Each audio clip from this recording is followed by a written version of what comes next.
Today we're doing lesson 8.2, multiples of fractions. Our essential question says, how can you write a product of a whole number and a fraction as a product of a whole number and a unit fraction? That sounds really confusing, right? What they're saying is, how can you write a product of a whole number and a fraction? So that would be like 4 times, let's do 2/4. So how can you write a product of a whole number and a fraction? What would this equal? 8/4. And we're going to take that and write it as a product of a whole number and a unit fraction. 8 and 1 is 8/4. Does that make sense? Mm-hmm. That is exactly what the essential question is saying if you break it down. All right, so here we go. Jen is making 4 pans of baked ziti. You guys know what baked ziti is? Yeah. It's so good. It's noodles and red sauce and lots of cheese melted. So good. Ziti's my favorite. Okay. Besides biscuits and gravy. That's my number 1 favorite. Jen is making 4 pans of baked ziti. For each pan, she needs 2/3 cup of cheese. Her measuring scoop, though, only holds 1/3. So we need to figure out how many scoops she has to make for 4 pans. Okay? So the first thing I'm going to do is draw out my 4 pans here. 1 pan, 2 pans, 3 pans, 4 pans. Okay, so far so good. How much cheese does she need for each pan? Look back at the problem and tell me, how many cups of cheese does she need for each pan? Lainey? 2/3. So she needs 2/3 for this one, 2/3 for this one, 2/3 for this one, and 2/3 for this one. So we need to first start by figuring out how many 1/3 cups of cheese she needs. So we have 4 pans times 2/3 of a cup in each pan. What does that equal? 8/3. 8/3, right? Because we multiply 4 times 2, which is 8/3. Now, her measuring cup only holds 1/3. We need 8/3. So we've got to figure out how many times she fills up a 1/3 cup. Landon? 8. 8 times. That is what we're doing. That is what we're figuring out. Most measuring cups that you use for baking and in the kitchen are unit fractions. You have a 1/2 cup, a 1/3 cup, a 1/4 cup, a 1/8 cup, all these measuring cups. And so to figure out how many times you need to scoop it, you have to break apart your fraction to see. So watch. Pan 1. She's got her 1/3 cup. Here we go. 1, 2. Pan 2. 3, 4. Pan 3. 5, 6. Pan 4, 7, 8. So she's got to fill it up 8 times. So now let's write that in. 2/3 is 1/3 plus 1/3. I'm going to write this a little darker. So it'll be a little bigger. 2/3 equals 1/3 plus 1/3. Or 2 times 1/3. Okay? Then they're showing you, since there are 4 pans of baked ziti, and each pan needs 2/3 of a cup. So we have pan 1, we need thirds. And then for the second pan, we need 2 more thirds, getting us to 4 thirds. Then on pan 3, we're up to 6 thirds. Pan 4, we're up to 8 thirds. So what we're gonna do here is you could go 4 times 2 thirds, which is the same as 4 times 2 times 1 third. So plug in a 2 there. And that is the same as, what's 4 times 2? 8. 8 times 1 third, which is 8 thirds. So Jen needs 8 third size scoops of cheese for 4 pans of ziti. Okay, did you get that all written down?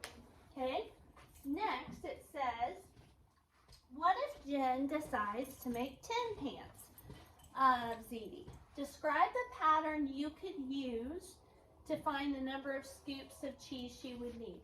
How many scoops did she need for this pan? 2. How many for this pan? 2. How many for this pan? 2. How many for this pan? 2. So if she made 10 pans, how many scoops would she need for each of those 10 pans? 18. 20. 20. 20. 10 pans times 2 scoops each would be 20. Okay, so this is what you're doing on that one, guys. You're saying 10 pans times 2 thirds would be, or times 2 scoops would be 20 third size scoops, right? Which is 20 times 1 third. Okay, so we figured it out by saying for each pan she needs 2 scoops. So for 10 pans she would need 20 scoops. So that's what we're going to write down. For each pan,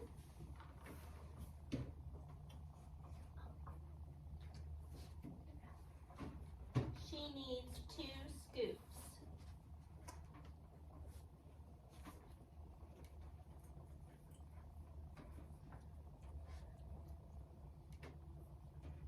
So, for 10 pans,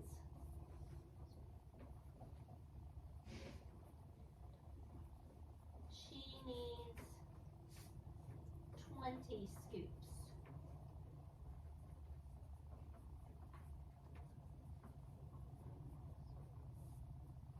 Okay.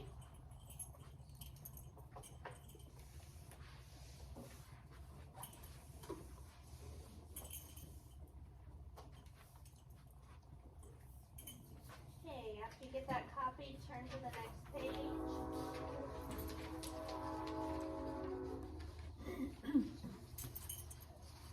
You have learned how to write multiples of unit fractions. You can also write multiples of non-unit fractions. So let's do some multiples of 1/5. 1/5, then what's the next multiple of 1/5? 2/5, then 3/5, then 4/5, dot, dot, dot. Okay? Now we're going to learn how to do multiples of starting with 2/5. Okay? So they've given us a number line here that's broken into 5th size parts. 1, 2, 3, 4, 5, 6, 7, 8, 9, 10. So we need to plug in 8 here and 10 here. Now, every jump that they make is 2/5. So 1 jump times 2/5 equals 2/5. 2 jumps times 2/5 equals 4/5. 3 jumps times 2/5 would be 6/5. 4 jumps times 2/5 would equal 8/5. And 5 jumps times 2/5 would be 10/5. So this is what we're looking at: 2/5, 4/5, 6/5, 8/5, and 10/5. Those are the multiples of 2/5. 2/5, 4/5, 6/5, 8/5, and 10/5.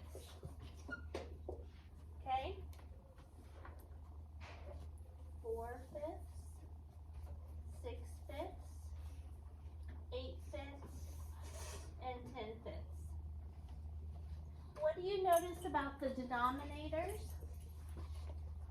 They're the same. They stay the same. And with unit fractions, what happens to the denominators? Same. They stay the same. On unit fractions, what do they go up by each time? 1. 1, because what did we start with? 1. A 1.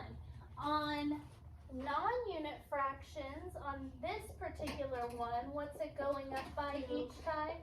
2, because we started with 2. 2. Okay? So, next it says write 3 times 2/5 equals 6/5. Write 6/5 as a product of a whole number and a unit fraction. So product means we're going to multiply whole number and a unit fraction. So they showed us down here 3 times 2/5 equals 6/5, right? Now we want to break that apart and turn it into a whole number and a unit fraction. What do unit fractions have on top? 1. And what's my denominator going to be? 5. 5.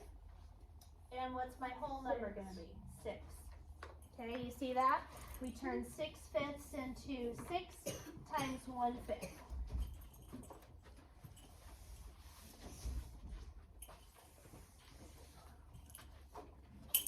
Okay, I'll let you guys write that down. The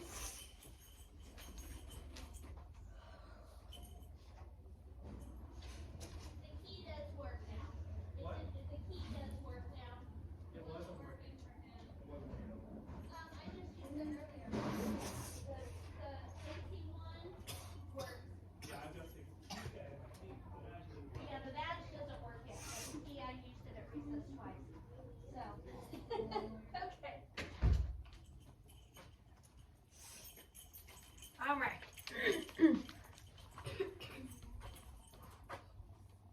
Next, explain how to use repeated addition to write the multiple of a fraction as a product of a whole number and a unit fraction.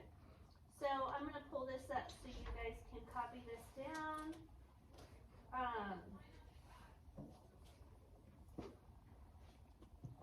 Okay, so first we find the sum of the repeated addition. Then we break apart the sum into a whole number and a unit fraction. Give you a minute to copy that down.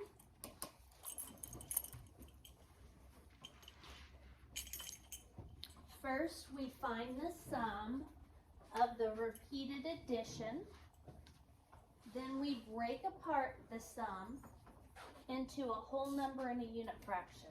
So that would be something like 2/5 plus 2/5 plus 2/5 equals 6/5.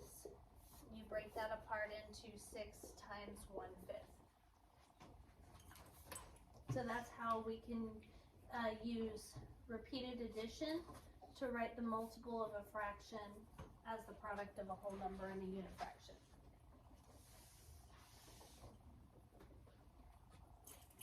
And I know you guys haven't finished that, copying that down yet, but for the video's sake, we're gonna go on and I'll put it back up here in just a little bit, okay? Okay, write 3 multiples of 3/8. So what does 1 times 3/8 equal, Gabe? 1. Okay, that's 3. 3 8. 3/8. 1 times 3/8 equals 3/8. Landon, what does 2 times 3/8 equal? 6 8. Very good. Kaden, what does 3 times 3/8 equal? 9 8. 9/8. Very good. Now we've got to fill in 3, 6, and 9 up here, and 3/8, 6/8, and 9/8 right here.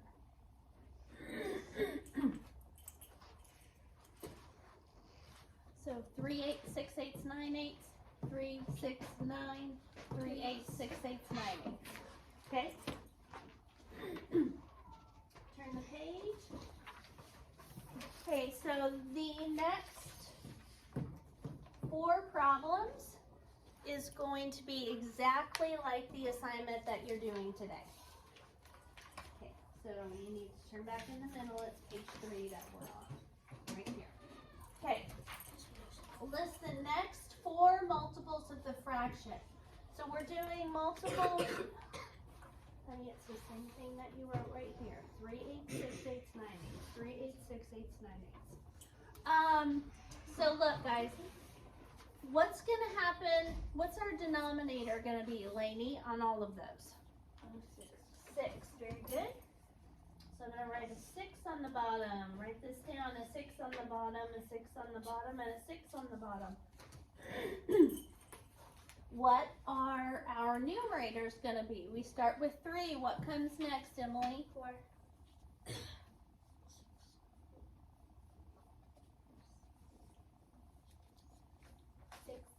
6, right? Because remember, we're starting with a 3, so that means we're counting by 3s. Okay? So 3, 6, 9, 12, 15. Okay? So Emily, if we were doing unit fractions, like 1/6, then it would be 2/6, 3/6, 4/6. But since our very first fraction is 3/6, that means we're counting by 3s. Make sense? Okay. Linda, what's our denominator going to be on all of these? 10.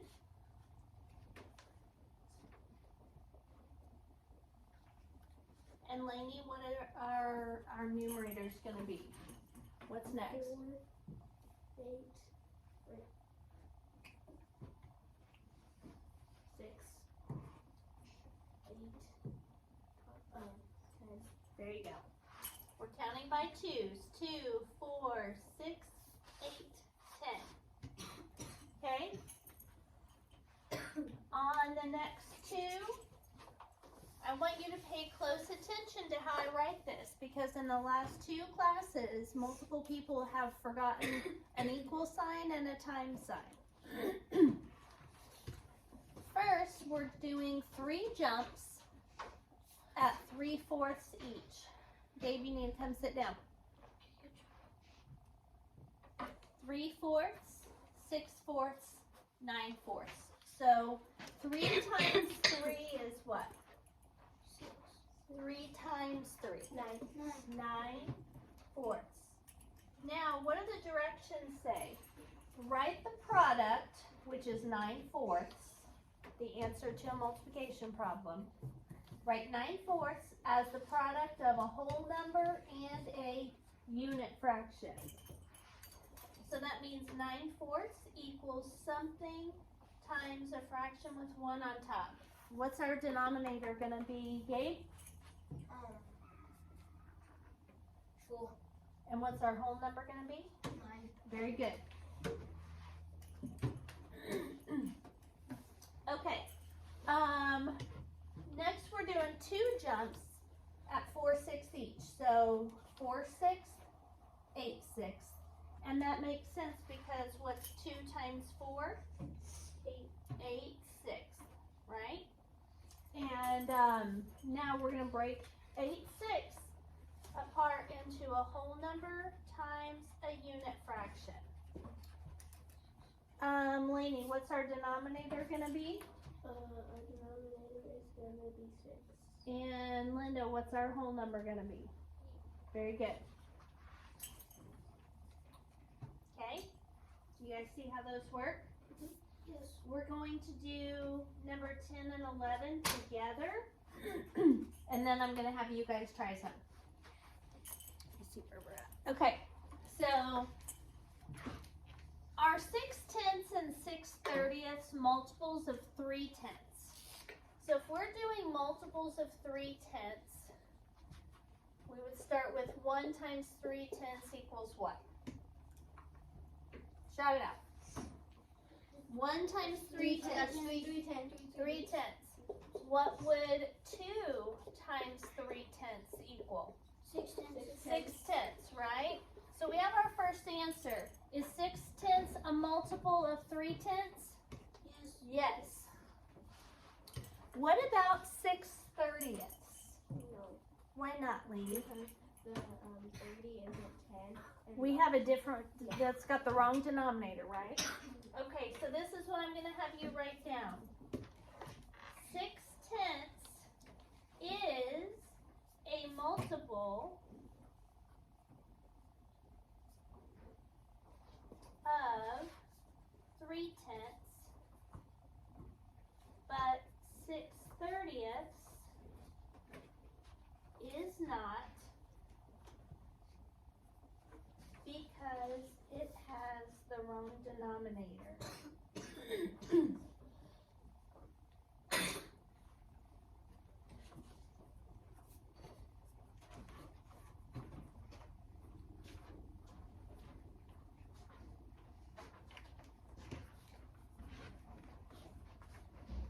Okay, last one we're doing together. Which is greater, 4 times 2/7 or 3 times 3/7? Well, let's look and see. 4 times 2/7 and 3 times 3/7. Kaden, what would you get the answer to this one? 4 times 2/7. 8/7. 8/7. Linda, what would you get to this one? 3 times 3/7.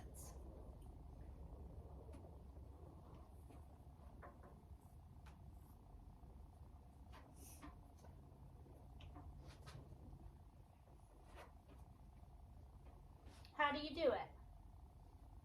You Mul- times 7. No. Did we multiply 4 times 7 here? Linda, I've written it several times. This is how you do it. 9 9 what? holes. Nope. Denominator.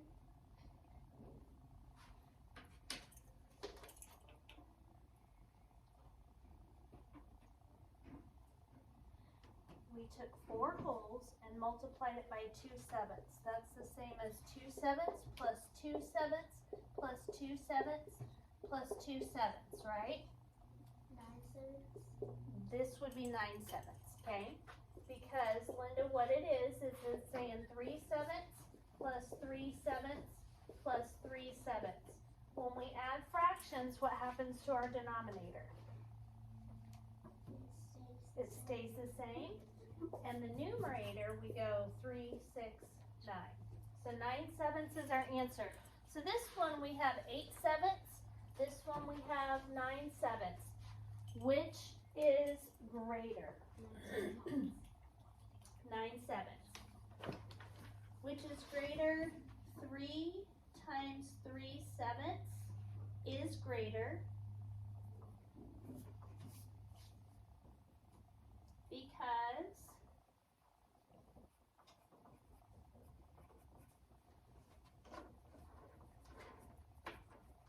9/7 is greater than 8/7.